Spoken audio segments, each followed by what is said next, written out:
Good evening, doctors, and welcome to the Quirón Salud Masterclass. Today we have the pleasure to introduce you Dr. Xavier Ruyra. Dr. Ruyra is a specialist in minimally invasive heart surgery and in bloodless heart surgery.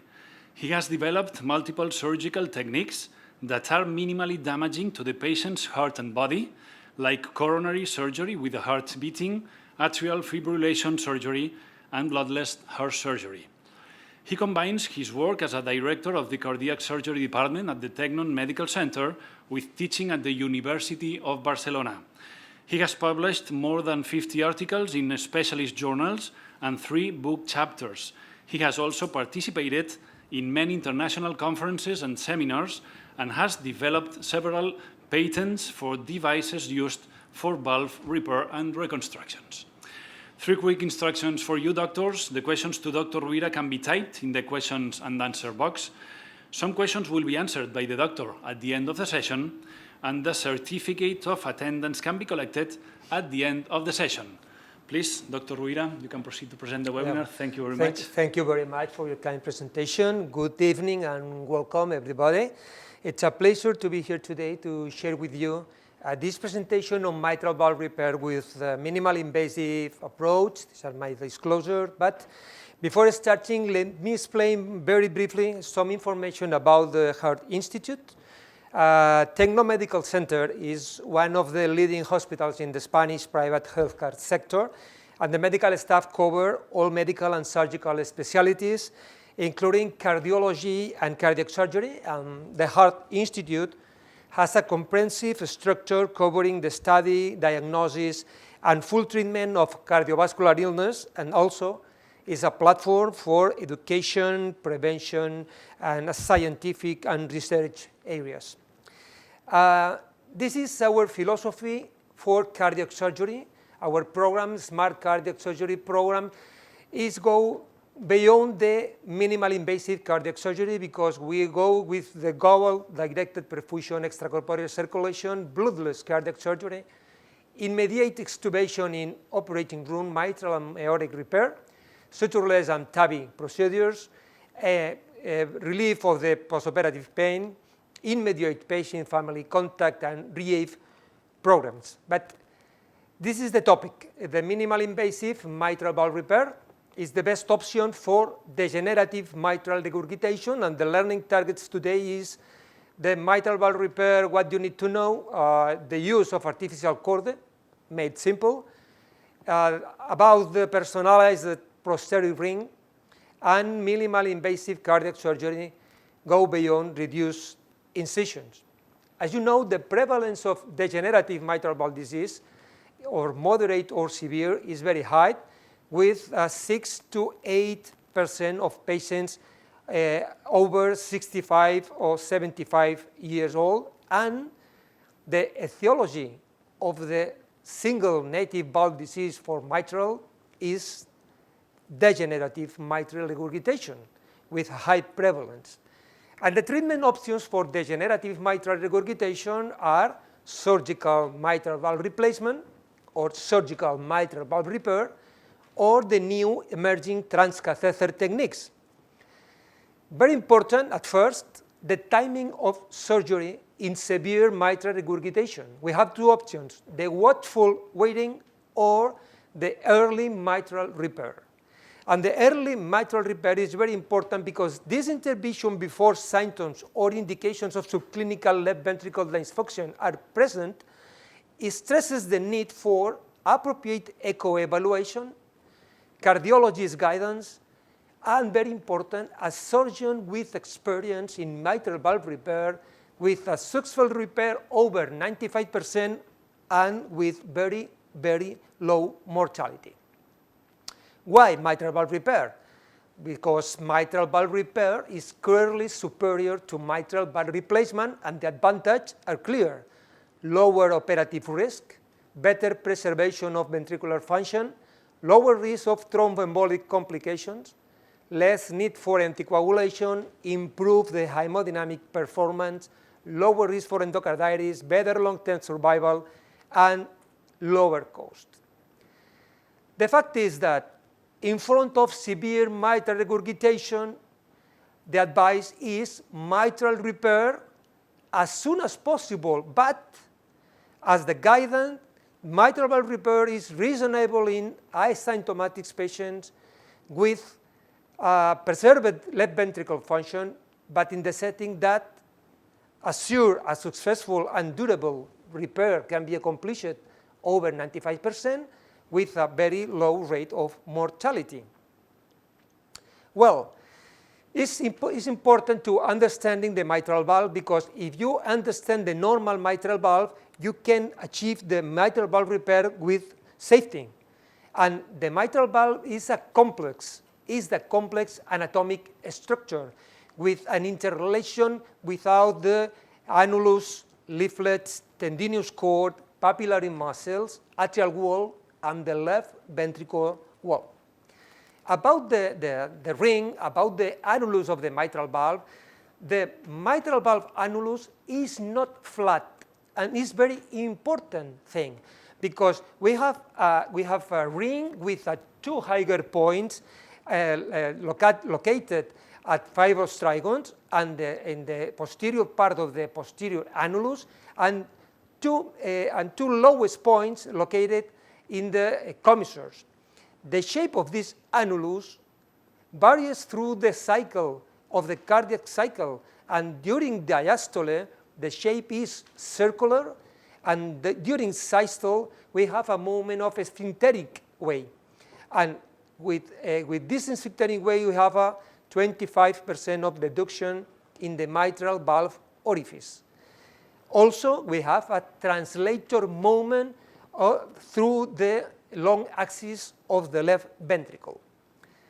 The leaflets. We have two leaflets, the anterior leaflet that occupies the 1/3 of the annular circumference of the area of the mitral valve and is wider than posterior, and the posterior leaflet that occupies the remaining 2/3 is narrower and presents a scallop appearance with 3 segments separated by clefts.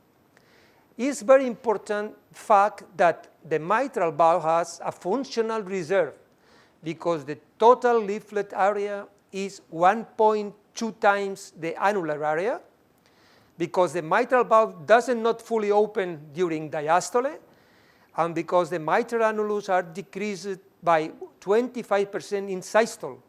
And this functional reserve is very important in order to achieve a perfect mitral valve repair.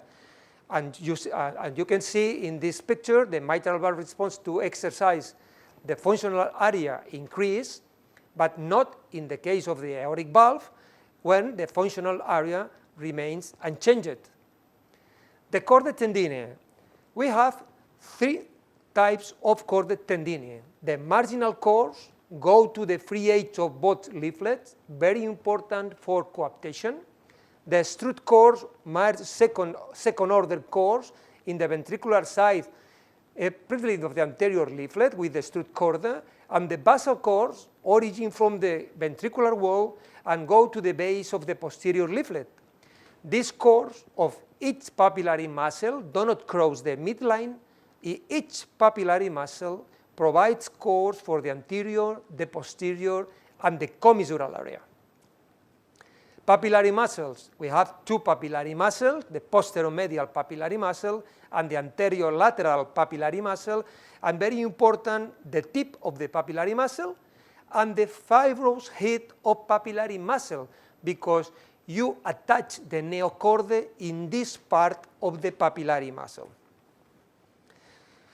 Well, for the perfect closure of the mitral valve, we need a mitral valve coaptation. When the mitral valve is closed, prevents systolic backflow of blood from the left ventricle into the left atrium, and this depends on the discoordinated action or interrelated anatomic elements. And the concepts are coaptation distance, coaptation depth, coaptation length, and coaptation surface. And these concepts are very, very important in order to achieve the perfect mitral valve repair. The coaptation distance along the annulus plan is close to the posterior annulus, approximately 5 to 6 millimeters. Ergo, the closer the coaptation can be close to the posterior leaflet than the anterior leaflet. Coaptation depth in systole practically reach the annulus plane, approximately 4 or 5 millimeters below. Coaptation zone. The coaptation zone is thicker and round because of the attachment of numerous chordae on each ventricular side, the first order or marginal chord inserting in the free edge, and the second order inserting on the ventricular side and contributing to the route zone. This is the cause that we have a coaptation reserve when the mitral valve is open and closer. And finally, the coaptation length. Normally, coaptation zone height is 6 to 8 millimeters. And it's important to know that the contribution of the anterior leaflet is greater than posterior leaflet. You need a coaptation height over 6 to 8 millimeters to assure a durable mitral valve repair. This is the spectrum of degenerative mitral valve disease. The spectrum will go from the fibroelastic deficiency to the Barlow disease. More tissue, more complex repair. For fibroelastic deficiency, we have an elderly patient, we have a short history of mitral regurgitation with no annular dilatation, thin and transparent leaflet tissue without excess tissue, usually affecting single segment, and the chordae are thin and ruptured, flail of the leaflet. In Barlow disease, is younger patient with a long history of mitral regurgitation, with a high level of annular dilatation. The leaflet tissue is thickened with diffuse excess tissue, multi-segmental affection, and the chordae are irregular and elongated. Elongated for Barlow and ruptured for fibroelastic deficiency. You can see in the picture examples from a rupture of the chordae in fibroelastic and the typical picture of the Barlow disease with a very sex of tissue. In the left part of the picture, we have a rupture of the P2 in posterior leaflet, and in right, the rupture of the chordae in A2 in anterior leaflet, and this is a typical picture for Barlow disease. This is very difficult to repair with guarantees and with durability. In the segmental analysis of patients with mitral valve prolapse, we have affectation of the isolated posterior leaflet in 61% of cases, isolated anterior leaflet in 17 cases, and bileaflet affectation in 21 affectation. But P2 is involved in most of the cases and is very important because the management of P2 can be difficult in the setting of wide, high P2 prolapse dispart. From the Carpentier's functional classification, the degenerative mitral valve disease is in the type 2 with excessive leaflet motion when we have prolapse or flail. In degenerative mitral regurgitation, the pathologic finding, the main pathologic finding is prolapse with excess motion, and is important to the differentiation because the billowing, prolapse, and flail. In willowing, the systolic protrusion of leaflet body above the annulus plane, but is possible that the free edge is remaining at or below the annulus plane. In prolapse, the free edge of the leaflet is above the plane of the annulus at systole, disruption of coaptation, and in the flail situation, the movement of both free edge and the leaflet body is into the left atrium due to rupture the Chordae Tendineae or the papillary muscle, and we have no coaptation at all. In the pathology of degenerative mitral valve disease, we have two problems. The first one is annulus dilatation, and the second one is leaflet prolapse. The annulus dilatation promotes the decrease in the coaptation surface, and the leaflet prolapse is when the leaflet overrides the plane of the mitral orifice during systole. How to do it? The mitral valve repair.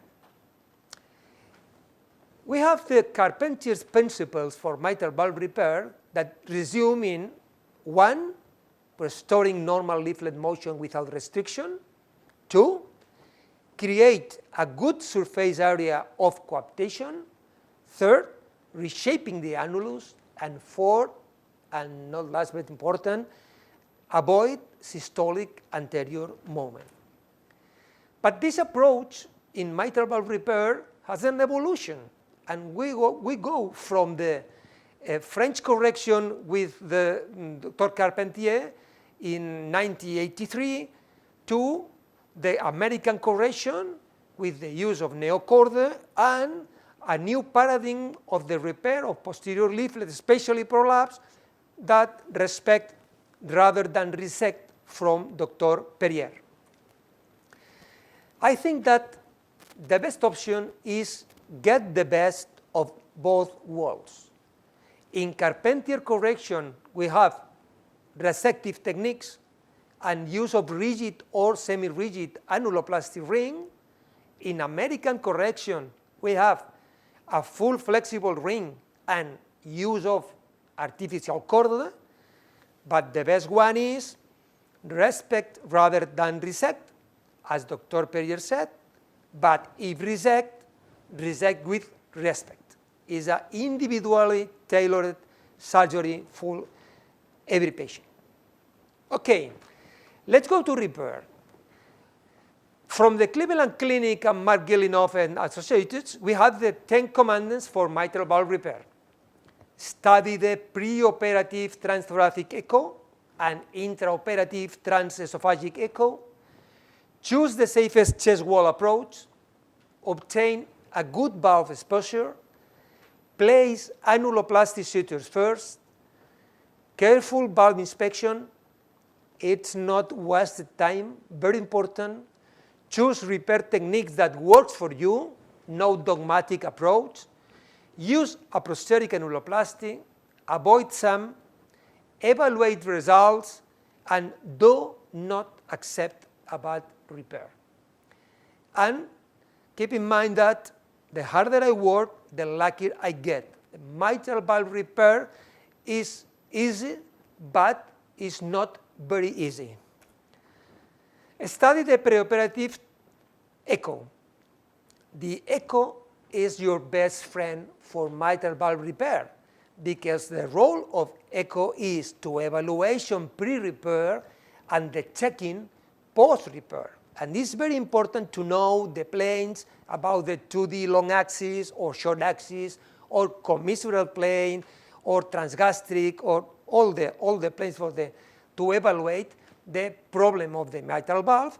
And the examples for 3D echo are very, very, very visual because you have in the right part of the picture a P3 flail with P2 prolapse. Is very, very easy to recognize this problem in the valve with the vision that offers the 3D echo, transesophageal echo.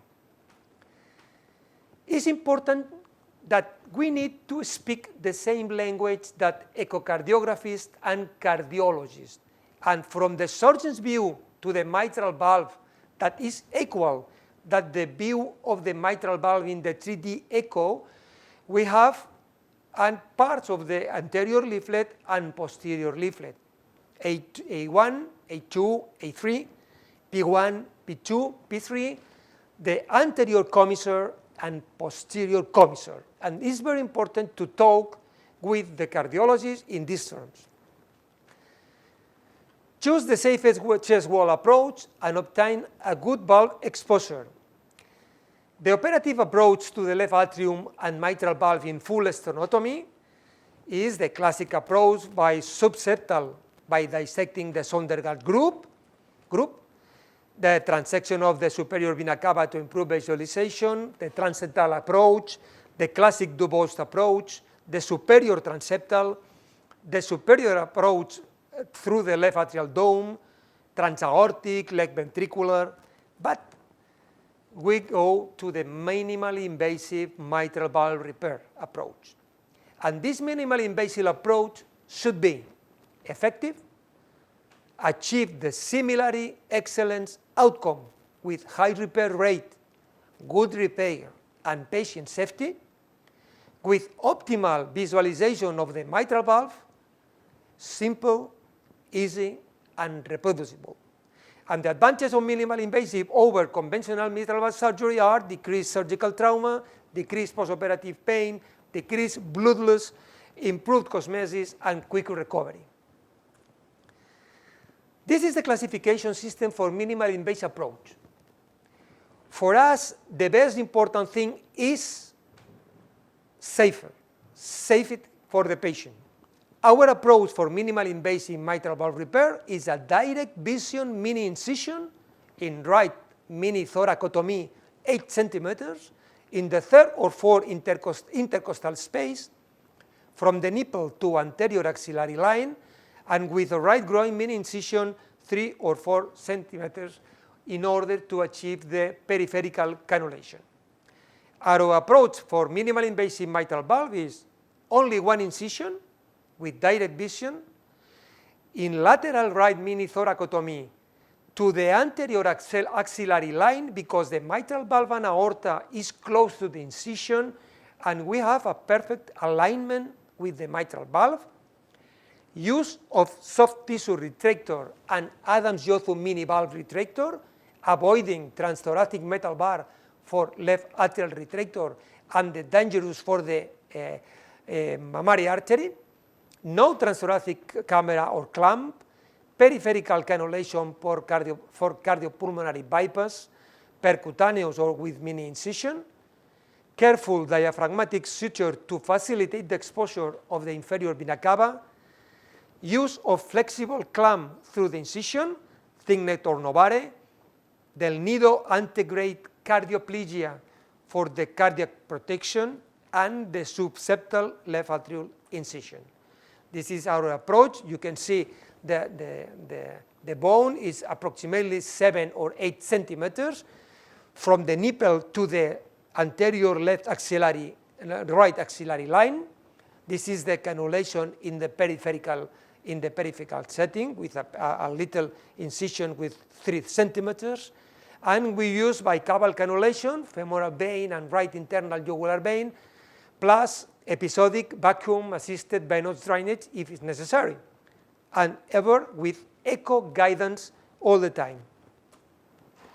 Our setup for minimally invasive mitral valve repair is this retractor, Yotham Adams, with this clamp the same orifice with the flexible clamp, the use of these arms of the retractor in order to expose the mitral valve repair, avoiding the transthoracic puncture or transthoracic clamp with the Chitwood or endoballoon or other possibilities.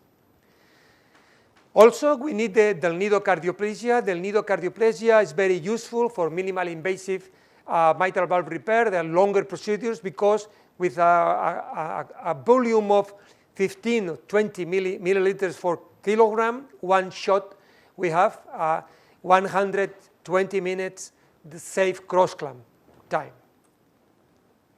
And for the tying of the sutures for annuloplasty, we use this core knot technique. Is faster, is easier than hand tying, in place fastener and preserally trimmed suture in seconds, and reduce significantly the cardiopulmonary bypass time. Is a useful tool for minimally invasive mitral valve repair. Obtain a good valve exposure, place annuloplasty sutures first and careful valve inspection. Annuloplasty sutures first, very important, and use the mitral hooks for analysis of prolapsed areas. And the reference normally is P1, because P1 normally is free of disease in degenerative mitral valve disease. For a perfect visualization of the papillary muscle, we use a standard valve sizer. And you can see that the exposition of the deep papillary muscle is perfect and is easy to put the stitches with neochordae. Very important, no dogmatic technique. Choose the repair techniques that work for you and use a prosthetic annuloplasty. In degenerative mitral regurgitation, we need a solution for the annulus and we need a solution for the prolapse. For the annulus, prosthetic annuloplasty is necessary for durability. The mitral valve repair without a prosthetic annuloplasty was associated with accelerated return of mitral regurgitation. It's an individual factor, very important. The effects of Ringanuloplasty are reshape the mitral annulus, remodeling, increase the leaflet surface of apposition, release the tension of the leaflet suture lines, reduce the physical stress on the leaflets and chordae, provide a functional reserve in case of pressure overload, and also the Ringanuloplasty changed the left ventricular geometry because the aortomitral angle decreased following annuloplasty. The Ringanuloplasty decreased posterior leaflet motion, decreased anterior leaflet motion, decreased the motion of both leaflets. Very important too, the correct sizing of the ring is the critical importance in order to minimize the risk of post-repair SAM, particularly true when exists an excess of tissue. And we have a lot of prosthetic rings. Particularly, we use especially the flexible ring Taylor St. Jude and the Memo 3D or 4D from Livanova. A question, annuloplasty rings, complete or incomplete? The question is the anterior intertrigonal distance increased in patients with mitral regurgitation? The conclusion in this study is, although the posterior mitral annulus is enlarged in patients with degenerative mitral regurgitation, there is no evidence that the intertrigonal distance is abnormal in these patients, as you can see in this graphic. This is the base in order to use a flexible standard sized 63 millimeters band for annuloplasty from the Mayo Clinic experience, or the Simplicity T annuloplasty band from the Tyrone David experience, or every type or flexible or semi-flexible ring.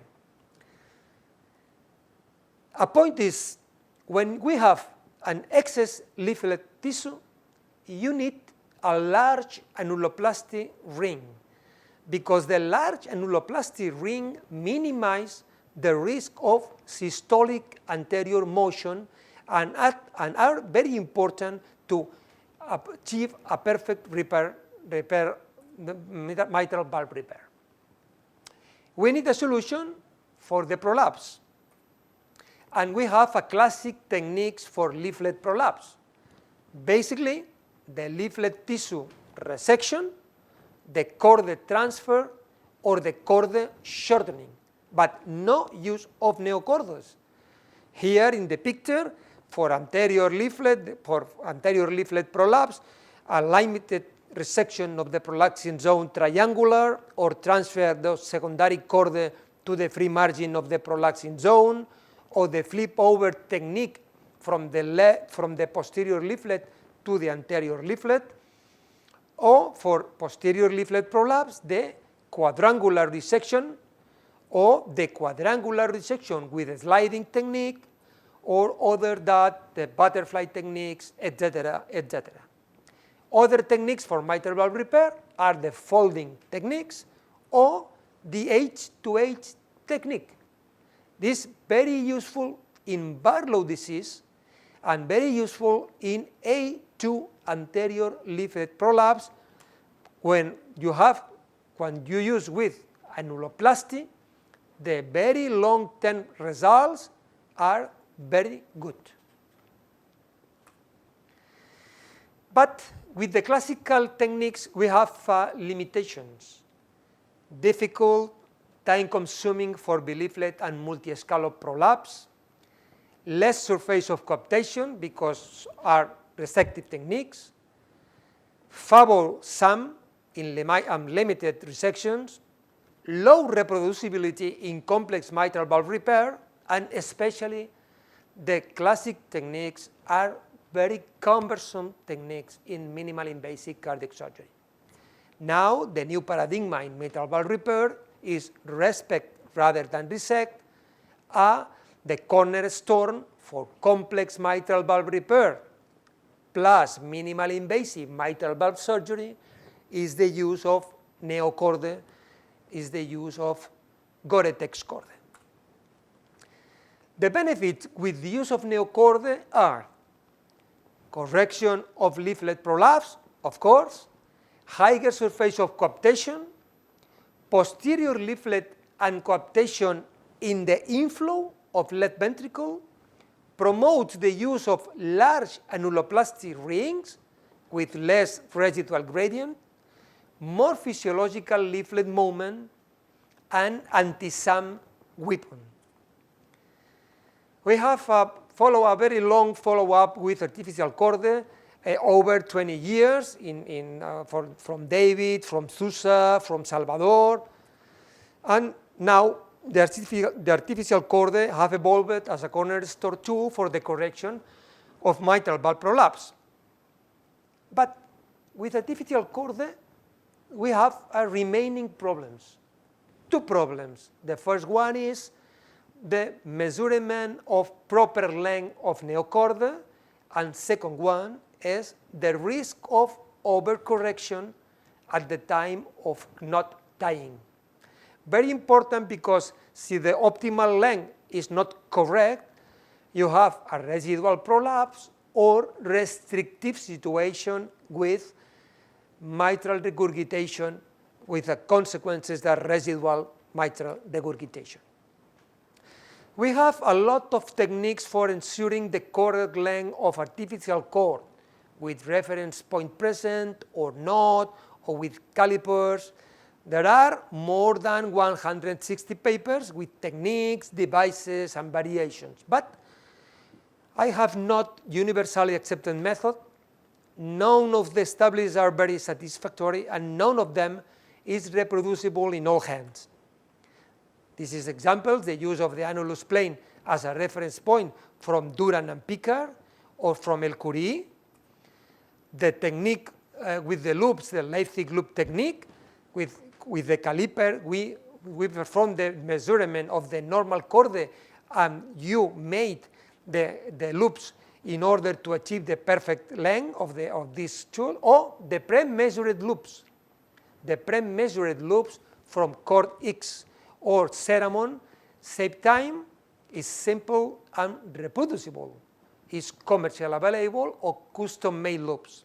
In the Miami method, we use the pre-measured loops chosen according the results of the literature, and the length of the posterior and anterior loops ranged from 13 to 18 and from 21 to 26 respectively. And in a standardized approach, we use a 15 millimeters loop for posterior prolapse and 25 millimeters loops for anterior prolapse, and is very reproducible with very good results. The memo, the idea of this ring is very interesting ring, because the memo 3D and the memo 4D incorporates a guiding for the measurement of proper length of the neochordae.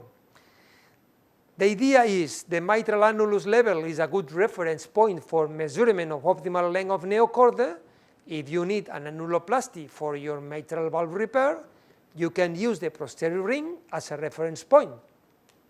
And this memo record annuloplasty ring incorporates a smart chordal guide on the posterior annulus that is a temporary reference element for an easier sizing of the chord length.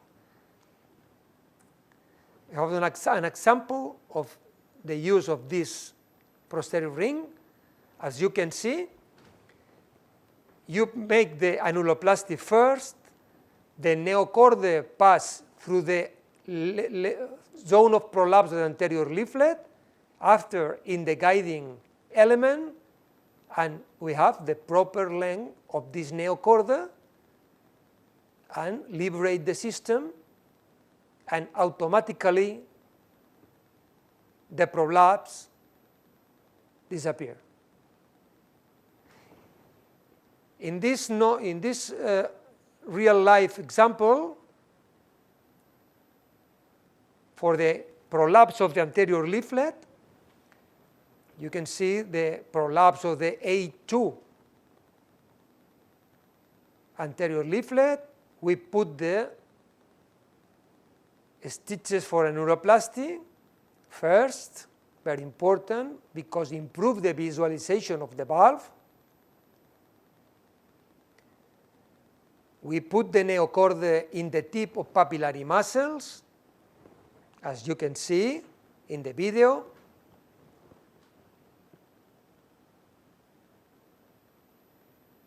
Now, pass the chordae in the prolapsed area.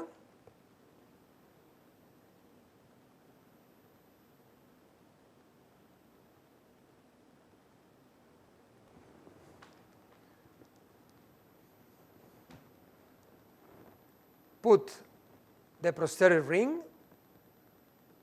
tying the posterior ring.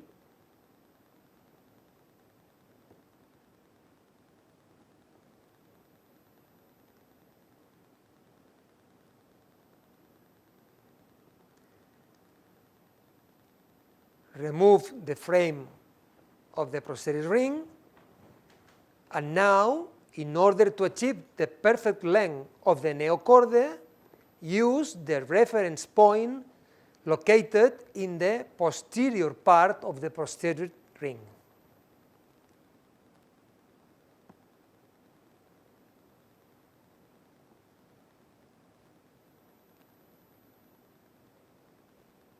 It's a very easy technique, reproducible and fast technique.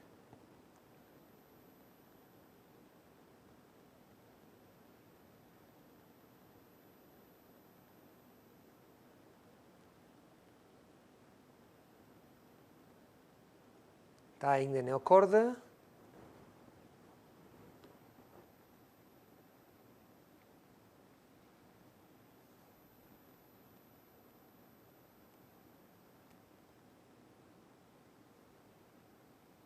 And remove the stitches from the guiding system.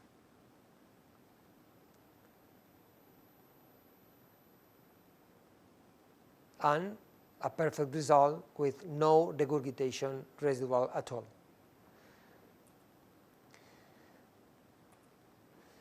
This is the case with a posterior leaflet, very interesting.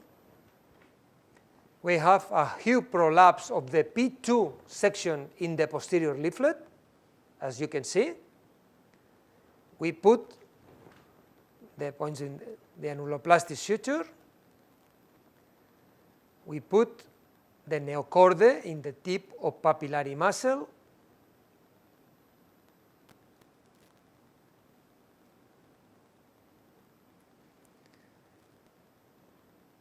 Put the posterior ring, as you can see before.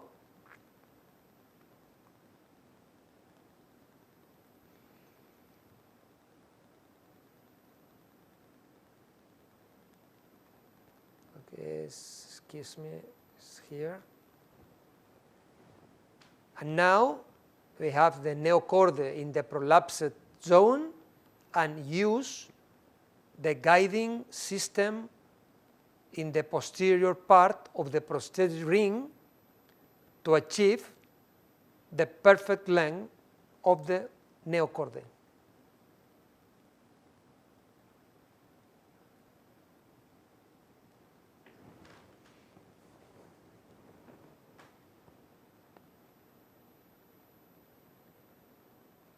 Remove the system of guidance.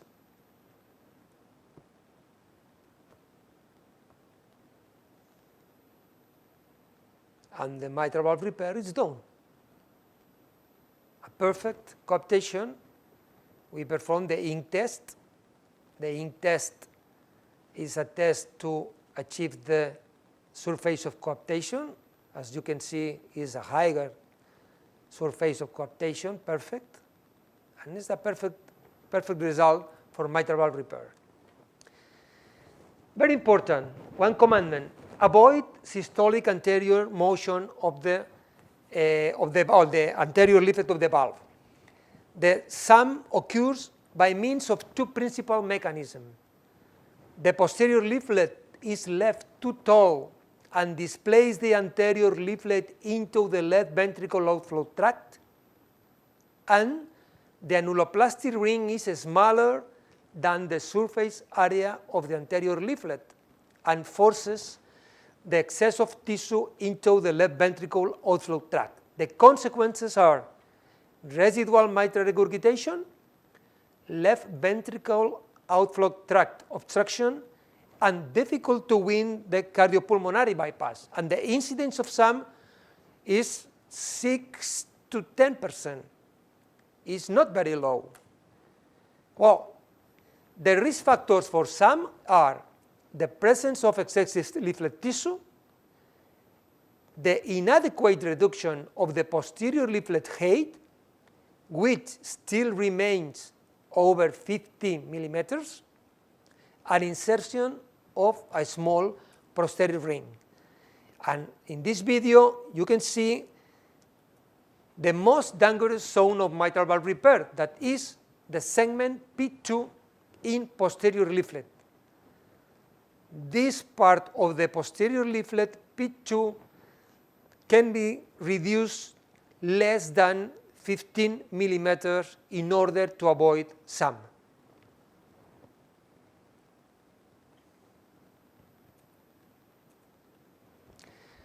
Surgical technique to avoid SAM: use the large diameter rings, use flexible or semi-rigid rings, reduce the height of the posterior leaflet below 15 millimeters, and pass the neochordae from the free edge surpassing the coaptation line in order to put the tissue into the cavity of the left ventricle and avoid the systolic anterior movement.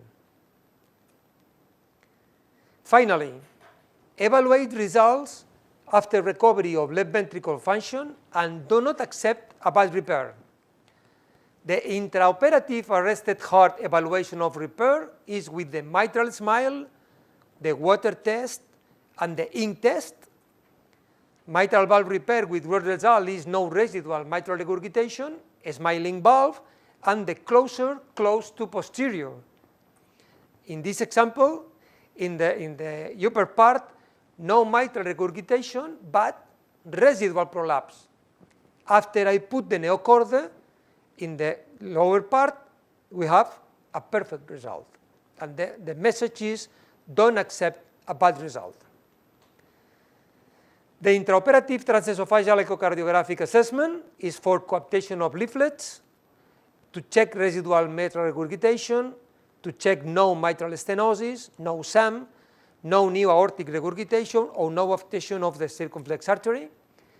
And the long-term follow-up for mitral valve repair is very good, the durability with very long-term results from the series of Carpentier or modern series with rate of repair close to the 100%, and the risk of reoperation is very low, below including the mechanical replacement, and the overall survival is very good as expected.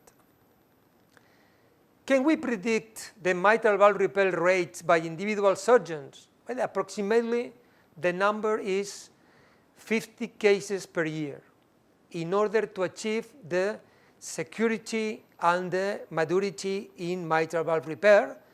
And the advice is, in Barlow disease, younger patients, early surgery asymptomatic patients, or belief-led prolapse, reference mitral surgeon or very experienced valve surgeon. The take-home message is the generative mitral regurgitation is the most common valvular disease in Europe. Mitral valve repair is the recommended treatment. All anterior and belief-led mitral valve prolapse are reparable in the modern era of reconstructive surgery. A near 10% repair rate for mitral valve prolapse is possible in a reference center. And the good news is that the prolapse of P2 segment is observed in over 60–65% of patients. Mitral valve repair can be simple, and the minimally invasive mitral valve is reproducible. And this is the future. The future is from the mini to the micro. The micro is the beating heart, no need for cardiopulmonary bypass, shorter than conventional, totally percutaneous, and often with local anesthesia. Sometimes the heart treatments are not complicated. And thank you very much for your attention. Dr. Ruyra, thanks so much for such an interesting presentation. We have some questions for you. First one, is it possible to repair all anterior and belief-led mitral valve prolapse? I think that now we have tools in order to achieve the perfect repair in complex cases. Anterior leaflet or belief-led prolapse is possible to repair, especially with the use of neochordae and especially with the use of pre-measured loops or rings as the Memo 3D or 4D that achieve a perfect repair with a reproducible technique. And I think that the answer is yes, because today is perfectly achieved the perfect mitral valve repair in all settings of pathology. Perfect. We have another large question. Maybe it's better for you to read here in my mobile, please. It's a scenario: a 40-year-old female known case of dilated cardiomyopathy with ejection fraction 20–25% with severe MR, stage 5 on dialysis, on warfarin due to the DVT, and no case of antiphospholipid syndrome, but in remission. Which is better option, repair versus replacement, and why? Yes, I think this is a very difficult case. It's a difficult case because it's a younger patient with a bad ventricle. Mm-hmm. When I have a very dilated left ventricle with a very low ejection fraction, I think that the point is to the measurement of the tenting area and the tenting depth of the anterior and posterior leaflet. If the tenting depth is over 1 centimeter, I think that the best option is to replace of the mitral valve. In this case, in younger patient, you need to decide between the mechanical or biological valve, but my opinion is the best one is to put a mitral valve preserving all the subvalvular apparatus. Thank you very much. Another one, please. Reference centers for complex mitral valve repair, yes or not, doctor? I think that is the common sense, because for the usual cases of mitral valve regurgitation, it's possible to repair for the majority of surgeons, but for complex cases, especially Barlow, I think the best is go to the reference center for mitral valve repair. Thank you very much. And the last one, please. Can minimally invasive mitral valve repair be done simple? I think that, yes, I don't afraid with minimal invasive because we have a good approach, we have good tools to expose with retractors, with mechanical tools and physical tools in order to expose perfectly the valve. And we have a neochordae that achieve the perfect result in mitral valve for minimal invasive. I think the answer is yes. Okay, thank you very much, Dr. Ruyra, for such an interesting, awesome presentation. Thanks so much. Thank you. Please, doctors, know that if you have more questions, you can put in contact with Dr. Xavier Ruyra and team in the email. It's vidalcor, which is VIDAALCOR, vidalcor at the same word right now, vidalcor again, VIDAALCOR.com, vidalcor@vidalcor.com. And the next Quirón Salud Masterclass is going to be presented next Thursday, the 21st, by Dr. Marta Calatayud, specialist of ophthalmology in the Quirón Salud Medical Institute of Dubai. Thank you very much for your attention. Goodbye.